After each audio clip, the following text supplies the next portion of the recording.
이 모든 만물에는 하나님의 그 신성과 능력이 깃들어 있어서 더듬어 찾고자 하는 자는 하나님의 존재를 찾을 수 있게 하셨다고 성경은 기록하고 있습니다. 그래서 하나님께서 창조하신 이 모든 이 피조 세계 속에는 하나님의 능력과 신성이 다 깃들어 있는 것입니다. 그래서 우연이 없는 것이고요. 모든 것이 다 필연적인 것입니다. 하나님의 그 계획과 하나님의 뜻 가운데서 모든 만물과 만상이 부름을 받은 것이고, 그리고 하나님께서 지시하신, 원하시는 그곳에 그 자리를 잡고 있다는 것입니다.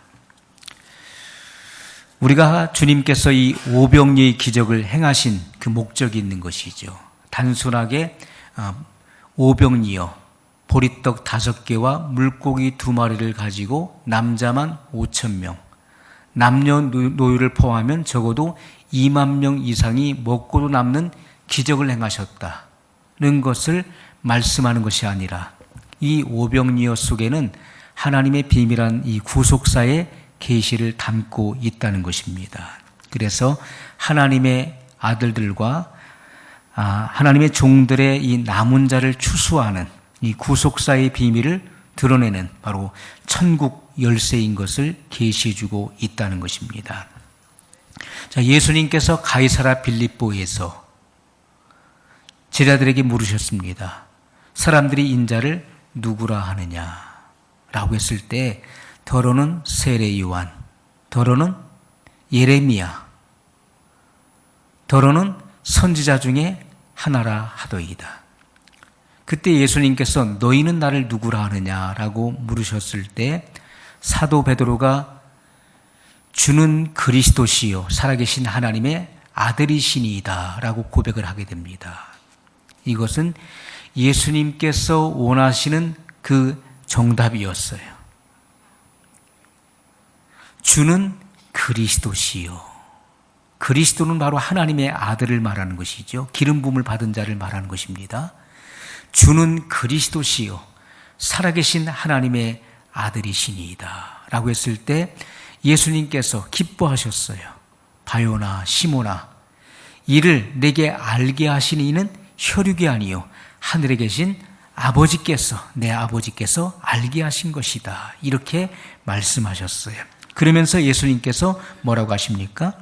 마태복음 16장 19절에 보면 내가 천국 열쇠를 내게 주리니. 자, 사도 요한에게 뭘 줍니까? 천국 열쇠를 준다는 거예요. 자, 예수님께서 사도 베드로의 이 신앙 고백을 받으시고 내가 내게 천국 열쇠를 주리니 내가 땅에서 무엇이든지 매면 하늘에서도 매일 것이요 내가 땅에서 무엇이든지 풀면 하늘에서도 풀리리라, 이렇게 말씀하셨어요. 자, 이 천국 열쇠가 의미하는 것이 뭡니까? 이것은 바로 그리스도의 말씀을 의미하는 것입니다. 그리스도의 말씀이 곧 천국 열쇠예요. 천국 열쇠는 누구에게 주어집니까? 너는 베드로라, 이렇게 말씀했어요. 너는 베드로라. 내가 이 반석 위에 내 교회를 세우리니 음부의 권세가 이기지 못하리라. 예수님께서 사도 베드로에게 이 약속을 주신 것입니다. 너는 베드로, 이 베드로는 뭡니까? 바로 작은 반석을 의미하는 것이죠. 작은 반석. 예수님은 만세 반석이시죠. 우리가 만세 반석 열린 곳에 내가 숨어 있으니, 이 만세 반석은 바로 영원한 반석을 의미하는 것이죠. 영원한 반석. 그래서 광야에서 그 물이 없어 백성들이 목말라 할 때 반석을 쳤을 때 그 반석이 쪼개지면서 그 반석이 있는 그 땅의 근원에서부터 샘이 터져서 시내를 이루었습니다. 그리고 온 백성들과 짐승들이 먹고 마셨어요. 이것은 구약시대에 바로 장차 오실 예수 그리스도, 바로 인류를 위해서 고난당하시는, 매 맞으시는 그리스도를 계시했던 것입니다. 예수님께서 고난을 받으심으로 거기서 뭐가 나왔습니까? 바로 생명이 흘러나온 것이죠. 하나님의 생명이 흘러나왔어요. 자, 예수님께서는 반석 위에 세워지는 교회, 바로 예수 그리스도를 믿는 그 신앙 고백 위에 내 교회를 세우겠다, 이렇게 말씀했습니다. 이것은 성령이 거하시는 거룩한 성전으로 세워지는 교회에게 이 천국 열쇠가 주어진다는 말씀이에요. 성령이 거하시는, 성령의 인침을 통해서 성령이 내주하시는 거룩한 성전으로 지어지는 그 교회에게 이 천국 열쇠를 준다, 이렇게 말씀을 하고 있는 것입니다. 그래서 이 천국 열쇠, 천국의 비밀한 계시를 풀어줄 때 하나님의 구속사가 열리는 것이라는 것을 말씀해주고 있는 것입니다. 자, 이 말씀은 하늘의 문을 열고 닫는 권세를 말하는 것입니다. 하늘의 문을 열고 닫는다. 천사들도 교회를 통해서 증거되고 선포되는 이 구속사의 비밀한 계시에 관심을 갖고 있는 것이라고 성경은 우리에게 말씀하고 있습니다.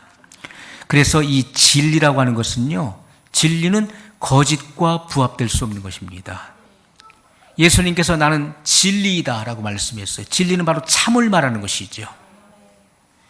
예수님은 바로 진리 그 자체인 것입니다. 나는 진리에 대하여 증거하러 왔노라고 말씀하셨어요. 진리가 증거될 때는 반드시 구원과 심판이 동시에 나가는 것입니다. 그래서 우리가 이 진리가 선포될 때 그 진리를 듣고 순종하는 자가 나오고 대적하는 자가 나오는 것이죠. 믿는 자가 나오는 것이고 불신자가 나오는 것입니다. 그래서 진리가 증거될 때는 반드시 신자와 불신자가 나눠지게 되어 있는 것입니다. 예수님께서 진리를 선포하실 때 그 말씀을 듣고 따르는 자가 있었고, 그 진리를 대적하는 그런 이들이 있었던 것을 성경은 분명히 말씀하고 있습니다. 또 예수님께서는 누구든지 내 말을 듣고 행하는 자는 그 집을 반석 위에 세우는 지혜로운 건축자와 같다고 말씀하셨어요. 또 나의 이 하는 말을 듣고 행하지 않는 자는 그 집을 모래 위에 세우는 미련한 건축자라고 주님은 말씀했던 것입니다. 모든 사람들은 바로 집을 짓는 건축자예요. 누구나 다 집을 짓는 것입니다. 집을 짓는데 그 쌓은 공력을 나타낼 때가 온다는 거예요. 그 공력을 나타낼 때 그것이 불로서 나타난다고 말씀했습니다. 그래서 우리가 하늘에서 비가 내리고 바람이 불고 창수가 나서 그 집에 부딪힐 때 반석 위에 세운 집은 흔들리지 않는 것입니다. 우리 안에 있는 모든 신앙의 그 옳고 그름은요, 하나님의 진리에 의해서 드러나게 되는 것입니다. 그래서 우리가 성경 66권을 뭐라고 부릅니까? 캐논이라고 부르죠. 캐논. 캐논이라고 하는 것은 잣대를 의미하는 것입니다. 기준, 잣대를 의미하는데, 우리가 인간의 어떤 짐작으로 저 사람은 신앙이 좋다 나쁘다 평가할 수 없죠. 그러나 잣대를 대보면 정확하게 나오는 것입니다. 잣대는 기준이 되는 거예요. 이것은 눈 짐작이 아니라 정확한 바로 이 측량을 할 수 있는 기준이 된다는 것입니다. 그래서 신앙이 옳고 그르다고 하는 것은 이 성경 말씀의 기준에 의해서 되어보면 그 평가가 나오게 된다는 것이죠. 자, 그래서 이 말씀의 증거를 통해서 생명에 이르는 향기를 바라는 사람이 있어요. 사도 바울은 너희가 그리스도를 아는 냄새를 나타내기를 원한다. 너희가 있는 그 각처에서 그리스도를 아는 그 냄새를 나타내기를 원한다라고 증거했던 것입니다. 이 진리의 말씀을 듣고 우리가 있는 그곳에서 그리스도를 아는 그 향기를 바라는 자들이 나올 것이고, 또 어떤 이들은 사망에 이르는 냄새를 바라는 자들이 나올 것입니다. 이 진리의 말씀에 의해서 영원한 결과가 나오게 된다는 것입니다. 영원한 결과를 낳게 된다는 것입니다. 자, 이 구속사의 계시는 하나님의 나라가 이 땅에서 성취되는 비밀을 알려주는 것입니다.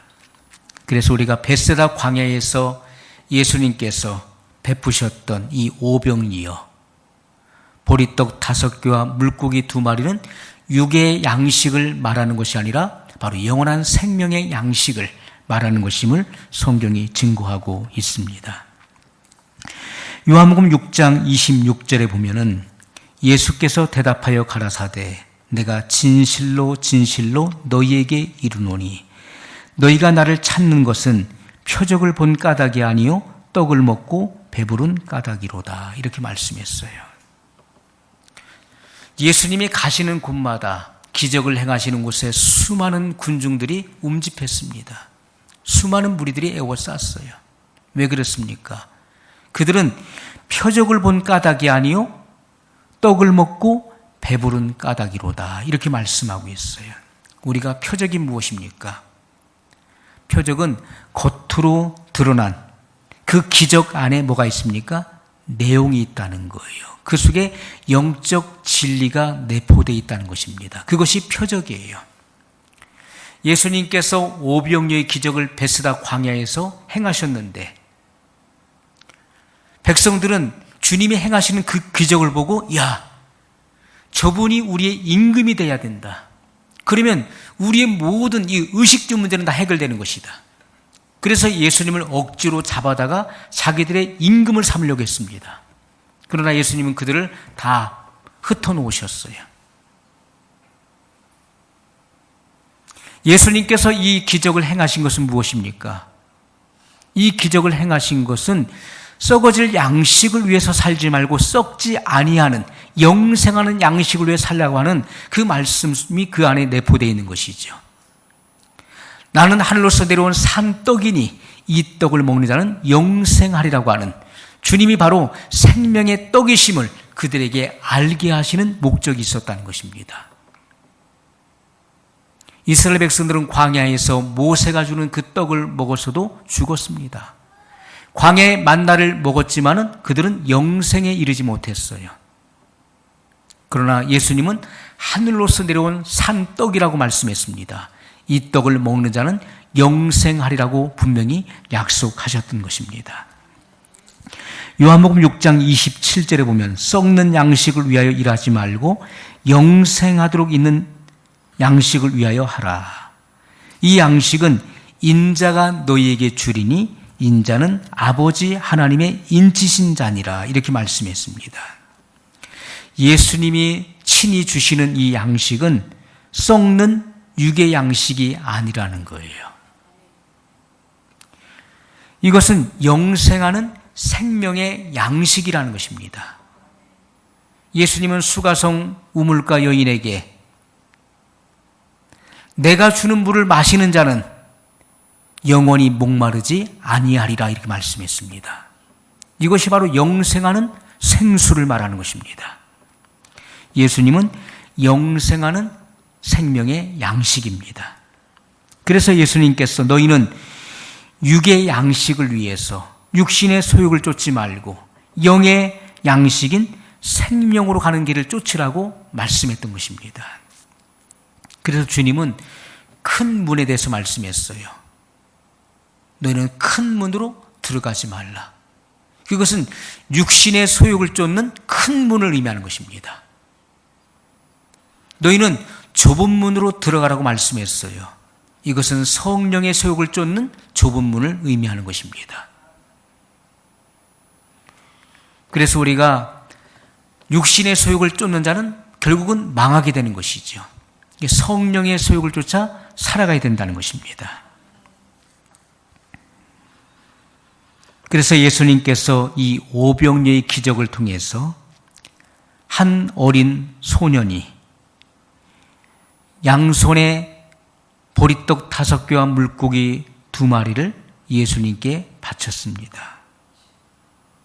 이것은 계시죠. 이것이 의미하는 그 안에 감춰진 내용이 있다는 것입니다. 이것은 율법 아래 있는 자들 가운데서 어린 양 예수님의 그 피로 구속해서 하나님께 바쳐진 하나님의 아들들과 하나님의 종들의 충만한 수를 의미한다는 것입니다. 자, 그래서 예수님께서 이 오병이어를 가지고 축사하셨어요. 축사라고 하는 것은 감사의 기도를 말하는 것입니다. 하나님 앞에 감사의 기도를 드리시고 그것을 떼어 제자들에게 주셨고 제자들은 무리들에게 나누어 주게 됩니다. 자, 그리고 나서 성경이 증거하고 있는 것은 여자와 아이 외에 떡을 먹은 자는 남자만 5,000명이었더라. 이렇게 말씀을 하고 있습니다. 자, 말씀을 한번 다시 보겠습니다. 13절에 이에 거두니 보리떡 5개로 먹고 남은 조각이 12바구니에 찼더라. 이렇게 말씀하고 있어요. 저희의 원대로 나눠주셨는데 저희가 배부른 후에 예수께서 제자들에게 이르시되 남은 조각을 거두고 버리는 것이 없게 하라 하심으로 이에 거두니 보리떡 5개로 먹고 남은 조각이 12바구니에 찼더라. 자, 여기서 뭘 강조하고 있습니까? 보리떡 5개를 강조하고 있죠. 예수님은 보리떡 5개를 여기서 언급을 하고 있습니다. 자, 여기서 이 보리떡 5개로 배부른 사람은 남자만 5,000명이었다는 것이죠. 자, 여자와 아이 외에 떡을 먹은 5,000명의 남자를 계시하고 있어요. 자, 하늘과 땅에 속한 율법과 복음의 공동체 안에서 충만한 수로 거두시는데 하나님 나라의 새 예루살렘에 24보좌가 있죠. 24장로의 보좌가 있는데 이것은 바로 구속사의 그 완성, 핵심을 우리에게 계시해 주고 있는 말씀이라는 것입니다. 자, 오병이어를 통해서 떡과 물고기를 먹은 남자와 여자의 남은 자를 거두어서 어디에 둡니까? 12바구니에 거두는 거예요. 12바구니에 거둔다. 그러니까 우리가 이 말씀을 볼 때 좀 더 깊은 안목으로 이 말씀을 바라볼 수 있는 그런 영적인 통찰력이 열려야 될 것입니다. 자, 주님께서 이 사복음서를 통해서 오병이어를 다 계시하고 있어요.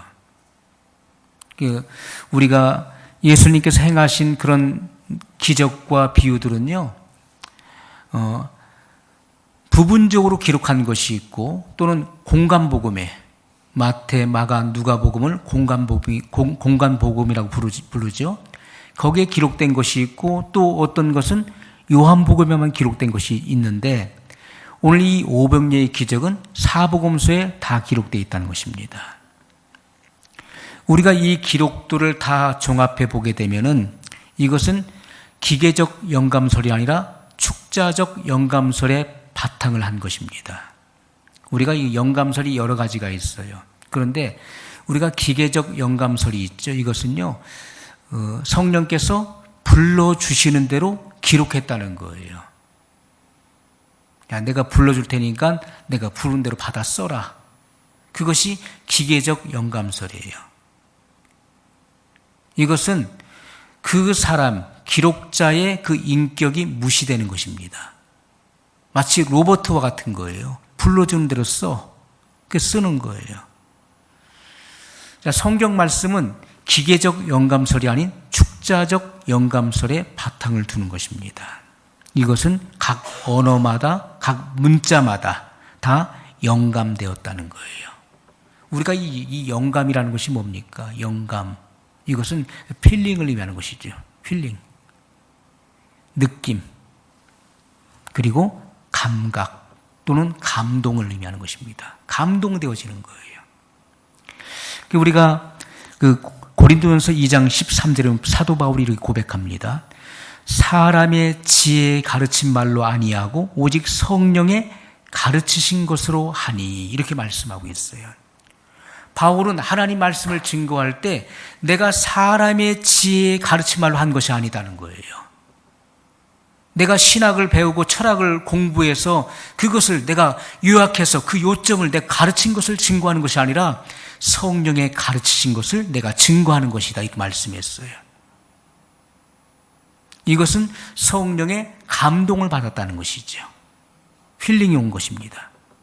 필이 온 거예요. 그래서 거기에 바탕으로 해서 이 말씀을 증거하게 된 것입니다. 성경의 기록자도 마찬가지예요. 성령의 감동을 받은 것입니다. 이 느낌이 온 거예요. 그래서 그 성령의 감동의 그 범위를 벗어나지 않고 모든 언어마다, 문자마다 다 성령의 감동에 의해서 기록됐다는 것을 증거하고 있는 것입니다. 바라보는 측면은 조금씩 다를 수가 있어요. 똑같은 현상을 보고 바라보는 측면은 다를 수가 있는 것입니다. 그러나 그 흐름과 내용은 일맥상통한다는 것이죠. 왜냐하면 성령에 감동되어졌기 때문에 그 흐름이 정확하게 일맥상통한다는 것입니다. 요한복음 10장 35절에 보면 성경은 패하지 못하나니 하나님의 말씀을 받은 사람들을 신이라 하셨거늘, 이렇게 말씀했어요. 우리가 무슨 존재입니까? 신적인 존재. 그럼 이게 무슨 말이죠? 성경은 패하지 못하나니, 성경은 1.1핵도 우리가 없앨 수 없는 거예요. 하나님의 말씀을 받은 사람들을 신이라 하셨다. 그런데 어떤 사람은 그래서 자기가 신인 줄 생각해요. 그런데 하나님은 우리가 어떻게 씁니까? 하나님, 이 God이라고 하는 이 하나님을 쓸 때 반드시 대문자로 쓰는 거예요. God를 대문자로 써요. 그리고 로드도 마찬가지예요. 반드시 하나님은 대문자로 쓰게 되어 있어요. 그런데 사람은 어떻습니까? 소문자로 쓰는 거예요. God를 쓸 때도 이 똑같은 가시지만은 사람은 소문자 가수로 쓰는 겁니다. 이것은 피조된 신을 말하는 거예요. 하나님에 의해서 창조된, 존귀에 처하나 깨닫지 못하는 자는 멸망하는 짐승 같도다. 하나님의 말씀을 깨닫지 못하는 사람은 미련하다는 것, 우매하다는 것이죠. 하나님 말씀을 깨달아야 돼요. 말씀을 깨닫는 자가 존귀한 자예요. 우리 안에는 하나님의 말씀을 담는 그릇이에요. 그리스도의 생명이 내 안에 들어와서 그 생명 안에 내가 감침받는 것입니다. 우리는 쉽게 내가 하나님의 생명을 소유했다라고 생각할 수 있어요. 그러나 실제는 어떻습니까? 작은 그릇이 큰 그릇을 담을 수가 없는 거잖아요. 하나님은 큰 그릇이고 우리는 작은 그릇이잖아요. 그래서 하나님의 생명이 내 안에 들어와서 내 생명이 하나님의 생명 안에 감침받는 것입니다. 그리고 하나님의 생명으로 내가 사라지는 거예요. 하나님의 생명은 영원한 생명인 것입니다. 그래서 사도 바울이 고백하기를 내가 그리스도와 함께 십자가에 못 박혔나니 그런즉 이제는 내가 사는 것이 아니요 내 안에 그리스도께서 사시는 것이라. 내가 사는 것 같지만은 겉으로 봤을 때는 내가 사는 것 같지요. 그러나 그리스도께서 내 안에 들어오신 후에 그리스도께서 나로 사신다는 거예요. 우리는 내가 사는 것으로 착각을 해요. 그러나 성령이 내주하시는 사람은요, 그리스도께서 나로 살고 계시는 거예요. 그래서 바울은 그리스도의 남은 권한을 내 육체에 채운다라고 고백했던 것입니다. 그리스도는 이미 십자가에 죽으셨잖아요. 이미 죽으신 분이 무슨 또 남은 권한이 있다는 말입니까? 그것은 그리스도께서 내 안에 살고 계시기 때문에 내가 받는 이 고난이 결국은 그리스도께서 받으시는 고난이라는 것을 말씀하고 있는 것이죠. 바울은 이 말씀이 실제가 된 것입니다. 우리는 하나님 말씀이 내 안에 실체가 돼야 되는 거예요. 실체가 되지 않기 때문에 껍데기가 돌아다니는 거예요. 내가 살고 있는 것이고 여전히 내 자아가 살아서 내 의지를 가지고 이 내 생각대로 내 의지를 가지고 그것을 행하는 것입니다. 그러나 성령이 내주하시는 성전이 된 사람은 어떻습니까? 성령의 소욕을 쫓아 살아간다는 거예요. 하나님께서 성령을 통해서 우리 마음에 소원을 불러일으키시잖아요. 성령의 뜻대로 내가 사라지는 것입니다. 그것이 바로 성령을 쫓는 하나님의 아들들이에요. 그래서 하나님의 아들들은 누굽니까? 무릇 하나님의 영으로 인도함 받는 그들이 곧 하나님의 아들들이라고 말씀했잖아요. 우리가 하나님의 아들, 하나님의 후사가 됐다는 증거가 무엇입니까? 그것은 내가 하나님의 영의 인도를 받는 사람이라는 거예요. 성령에 이끌려서 사라지는 사람이 곧 하나님의 아들들이에요. 성경은 분명히 우리에게 증거하고 있는 것입니다. 우리는 피조된 신들이에요. 하나님에 의해서 창조된, 지음받은 피조된 신이에요. 그래서 하나님의 말씀을 받은 자들을 신이라 하셨거늘 이렇게 말씀을 하고 있는 것입니다. 성경의 기록자들은 하나님 말씀을 받은 자들이에요. 성령에 감동된 자들, 성령의 영감을 받아서 이 말씀을 기록하게 됐다는 것입니다. 자, 그래서 마태복음 14장 20절로 21절에 보면 다 배불리 먹고 남은 조각을 12바구니에 차게 거두었으며 먹은 사람은 여자와 아이 외에 5,000명이나 되었더라.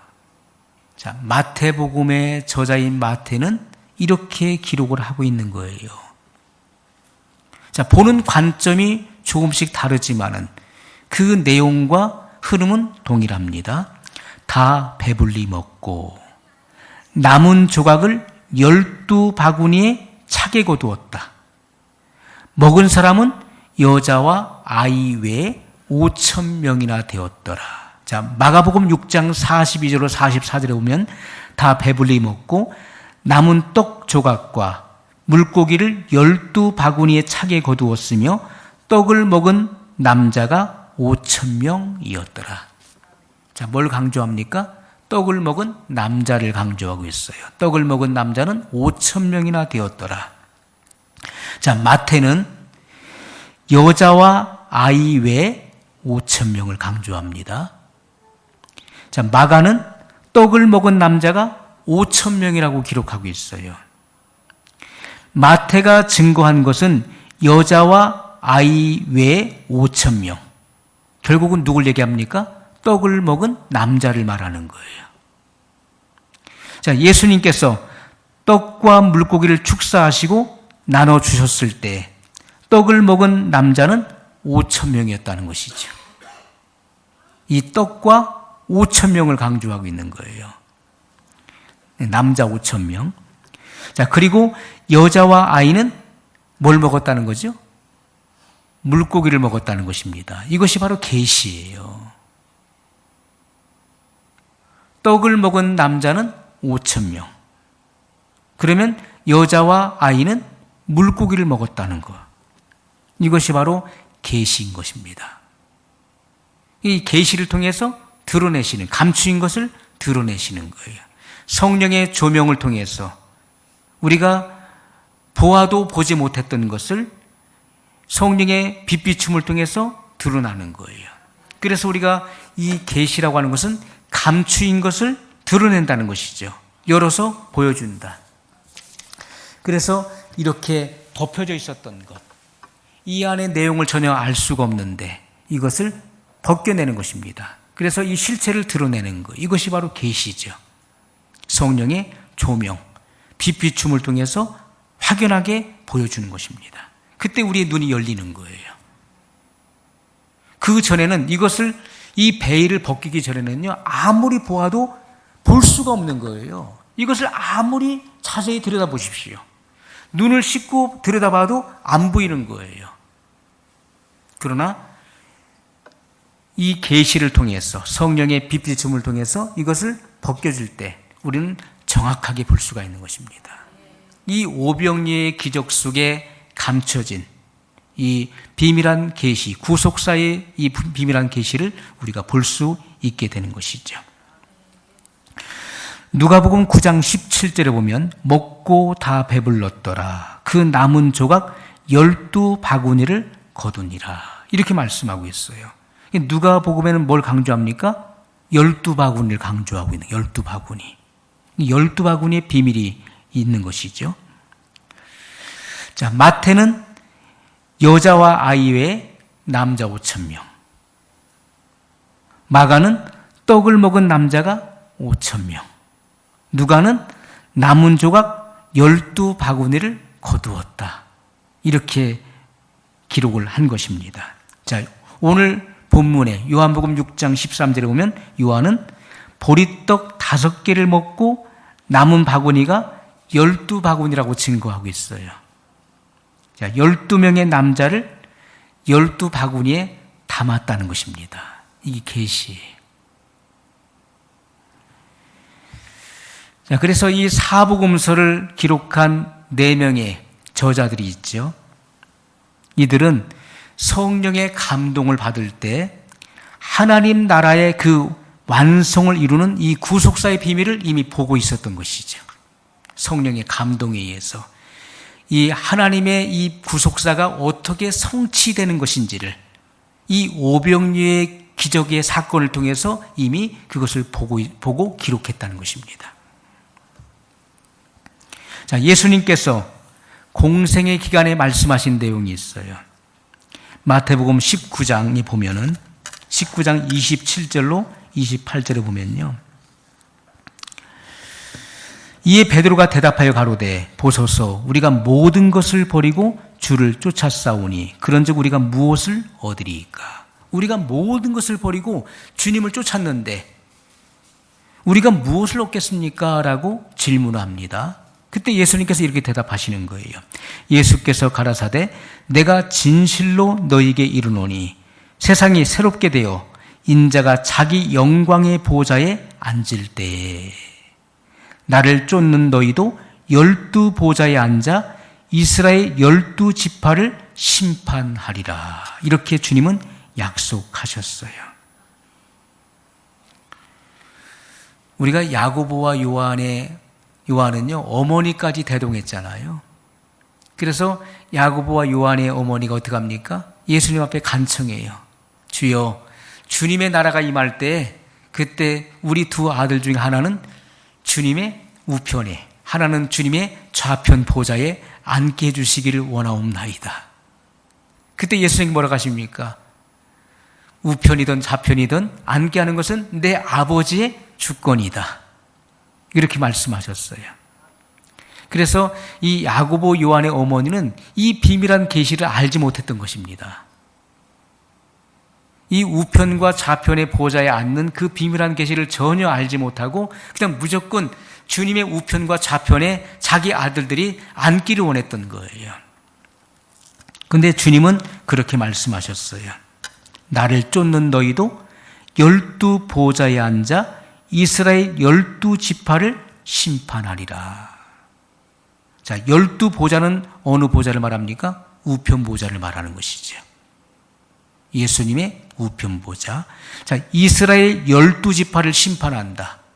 이스라엘 12지파는 무슨 보좌입니까? 좌편 보좌를 말하는 것이죠. 이것은 하나님의 종들이 앉는 좌편 보좌를 말하는 것입니다. 그렇다면 주님이 말씀하시는 이 12사도에게 주시는 이 권세는 무엇입니까? 이스라엘의 12지파. 이것은 하나님의 종들을 다스리고 심판하는 그 권세가 주어진다는 것을 말씀하고 있는 것이죠.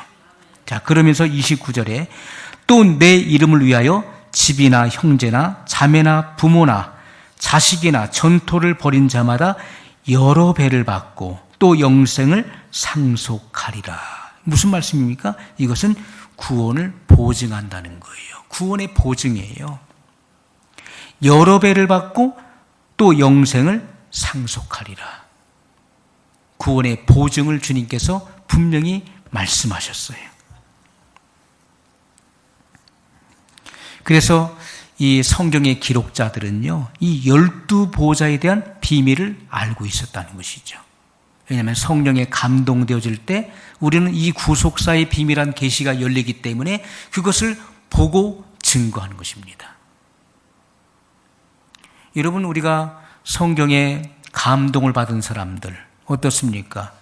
모세가 창세기를 기록했어요. 태초에 하나님이 천지를 창조하시니라. 봤나요? 우리 육의 눈으로 봤어요? 천지창조 보면 어떻게 될까요? 천지창조 보면은 온몸이요 아마 분해가 될 겁니다. 분해가 돼서 아마 없어질 거예요. 그런데 우리가 그 핵폭탄이 터질 때 어떻습니까? 핵폭탄이 터질 때 핵분열이 일어나잖아요. 거기서 뭐가 나옵니까? 거기서 빛이 나오고 열이 나오고 그리고 폭풍이 막 일어나죠. 그런데 거기서 나오는 그 강력한 그 빛을 볼 때 눈이 멀어버려요. 그런데 하나님께서 이 만물을 창조하시는 그 광경을 이 눈으로 본다고 생각해 보세요. 어떻게 되겠습니까? 눈이 온전할 수 있겠습니까? 그러나 성령에 감동될 때 그는 이미 본 것입니다. 성령에 깊이 감동되었을 때 그는 이미 본 거예요. 그리고 기록하는 것입니다. 여기 사복음서의 저자들도 예수님께서 이 오병이어에 대해서 감동을 주실 때 그들은 이 구속사의 비밀한 계시를 알고 기록을 하게 된 것이죠. 그래서 이 오병이어에 예수님께서 행하시는 기적 속에 뭐가 있습니까? 계시록에 나오는 24장로의 이 보좌가 그 안에 내포되어 있었던 것이죠. 이 새 예루살렘의 완성, 그리고 그 새 예루살렘 성 안에 있는 24장로의 그 보좌를 이미 그들은 본 것입니다. 그것을 드러내기 위해서 여기 12바구니의 남은 조각을 거둔다 가면서 그것을 계시해 주셨던 것이죠. 오늘 우리는 하나님 말씀을 우리가 육의 안목으로 보면 이 말씀을 항상 닫혀 있는 것입니다. 그러나 영의 지각을 성령께서 열어주실 때 우리는 깊은 조명을 통해서 깊은 통찰의 눈으로 그것을 보게 됩니다. 그 속에 하나님의 이 구속사의 비밀이 담겨져 있어요. 그것이 우리 안에서 증거되어지고 드러나게 될 것입니다. 그때 우리는 더 깊은 영역의 말씀 안으로 들어가게 될 것입니다. 우리 말씀을 기억하면서 같이 기도하겠습니다.